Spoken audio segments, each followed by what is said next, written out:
এই সমস্যাটো কমাবলৈ চৰকাৰে গাঁৱতেই কৰ্মসংস্থাপনৰ সুযোগ সৃষ্টি কৰিব বিচাৰিছে এইবাৰ। এই আঁচনিটোৰ মূল উদ্দেশ্য হৈছে চৰকাৰী কৰ্মচাৰীসকলক বাহন ক্ৰয় কৰাত সহায় কৰা। ধৰি লওক এজন শিক্ষক, আপুনি হয়তো নাজানে চৰকাৰে দিয়া বহু আঁচনিৰ সুবিধা বহু মানুহে খবৰেই নাপায় বা আপুনি গমেই নাপায়। এজন চৰকাৰী কৰ্মচাৰীয়ে ঘৰ বনাবলৈ সুদৰ ওপৰত লাখ লাখ টকা ৰেহাই পাইছে। আন এজন যুৱকে চৰকাৰী আঁচনিৰ জৰিয়তে নিজ গাঁৱতেই কাম পাইছে।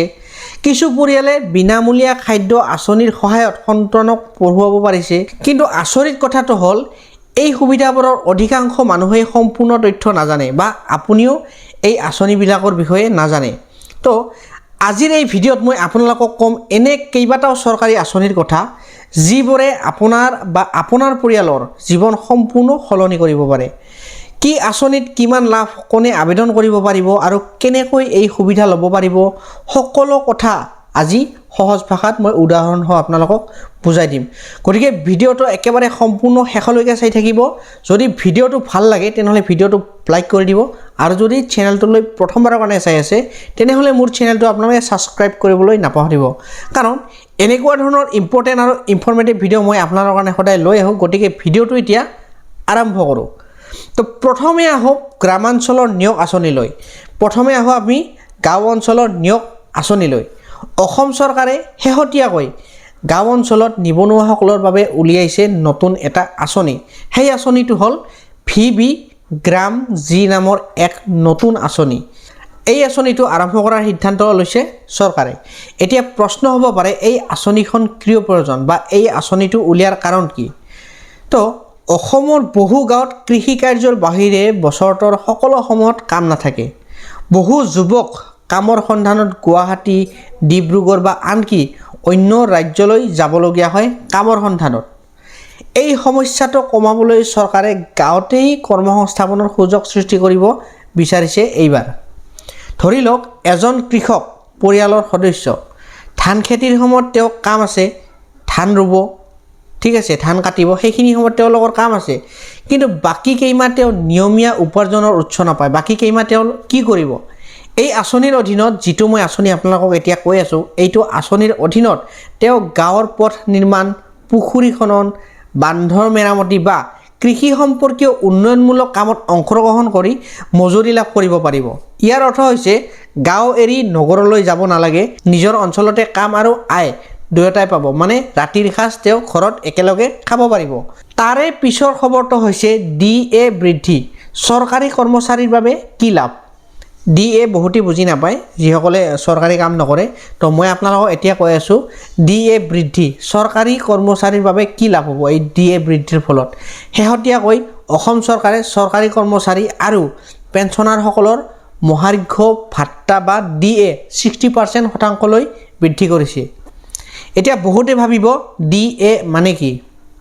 DA হৈছে মূল্য বৃদ্ধিৰ লগত খাপ খুৱাই চৰকাৰে দিয়া অতিৰিক্ত ধন। ধৰি লওক 5 বছৰৰ আগতে যিটো বস্তু 100 টকাত কিনিব লাগিছিল, এতিয়া সেইটো হয়তো বস্তুৰ দাম 150 টকা হৈ গৈছে। এই মূল্য বৃদ্ধিৰ লগত কৰ্মচাৰীৰ ওপৰত যাতে অতিৰিক্ত বোজা নপৰে তাৰ বাবে চৰকাৰে DA বৃদ্ধি কৰে। উদাহৰণস্বৰূপে যদি এজন কৰ্মচাৰীৰ মূল দৰমহা 30,000 টকা হয়, তেন্তে DA বৃদ্ধিৰ ফলত তেওঁৰ মাহিলী আয়ত কেইহাজাৰমান টকা বৃদ্ধি হ'ব। ইয়াৰ ফলত বজাৰত ক্ৰয় ক্ষমতা বৃদ্ধি পায় আৰু স্থানীয় ব্যৱসায়ীসকলেও লাভান্বিত হয়। এতিয়া তাৰে পিছৰটো খবৰ হৈছে আপোন ভৱন আঁচনি। আপোন ভৱন আঁচনি, এইটো আঁচনিয়ে আপোনালোকক কেনেকৈ সহায় কৰে? এতিয়া আহক বহু চৰ্চিত আপোন ভৱন আঁচনিলৈ। এই আঁচনিটোৰ মূল উদ্দেশ্য হৈছে চৰকাৰী কৰ্মচাৰীসকলক বাহন ক্ৰয় কৰাত সহায় কৰা। ধৰি লওক এজন শিক্ষক বা নাৰ্ছে এখন স্কুটাৰ কিনিব বিচাৰে। বেংকৰ পৰা ঋণ ল'লে সাধাৰণতে সুদ দিবলগীয়া হয়, কিন্তু আপোন ভৱন আঁচনিৰ জৰিয়তে সেই সুদৰ এটা অংশ চৰকাৰে বহন কৰে। ফলত কি হয়? কৰ্মচাৰীৰ আৰ্থিক বোজা যথেষ্ট কমি যায়। বিশেষকৈ যুৱতী, গাঁৱত কৰ্মৰত শিক্ষক, স্বাস্থ্যকৰ্মী বা আৰক্ষী কৰ্মচাৰীসকলৰ বাবে এই আঁচনি যথেষ্ট উপকাৰী হয়। তাৰে পিছৰটো আঁচনি হৈছে আপোন ঘৰ আঁচনি। এতিয়া কওঁ আপোন ঘৰ আঁচনিৰ কথা। আজিৰ দিনত এটা ঘৰ নিৰ্মাণ কৰাটো মধ্যবিত্ত পৰিয়ালৰ বাবে আটাইতকৈ ডাঙৰ আৰ্থিক লক্ষ্য। ধৰি লওক নগাঁৱৰ এজন চৰকাৰী কৰ্মচাৰীয়ে 20 লাখ টকাৰ গৃহ ঋণ ল'ব বিচাৰে।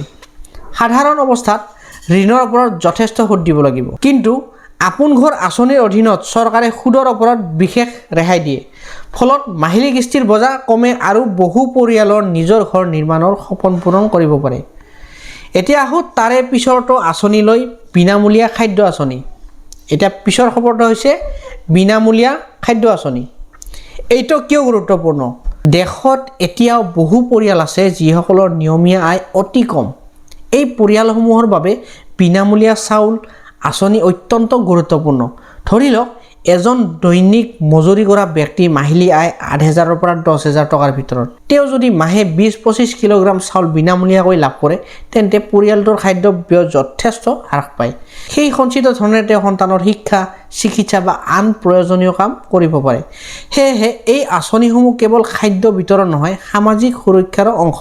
তাৰে পিছৰটো আঁচনি হৈছে সৌৰশক্তি আঁচনি। এতিয়া সৌৰশক্তিৰ কথা কওঁ, বিদ্যুতৰ বিল বৃদ্ধি পোৱাৰ সময়ত বহু পৰিয়ালৰ ঘৰৰ ছাদত চ'লাৰ স্থাপন কৰিবলৈ আগ্ৰহী হৈছে। কেন্দ্ৰ আৰু ৰাজ্য চৰকাৰৰ বিভিন্ন আঁচনিৰ ফলত এই ব্যৱস্থা আগতকৈ সহজ হৈছে। ধৰি লওক এটা পৰিয়ালে 2 লাখ টকাত চ'লাৰ পেনেল স্থাপন কৰিব বিচাৰে।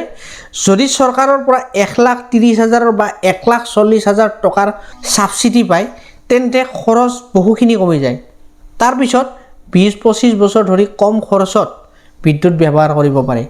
বিশেষজ্ঞসকলৰ মতে আগন্তুক দশকত সৌৰশক্তি অসমৰ শক্তিৰ খণ্ডৰ এক গুৰুত্বপূৰ্ণ অংশ হ'ব।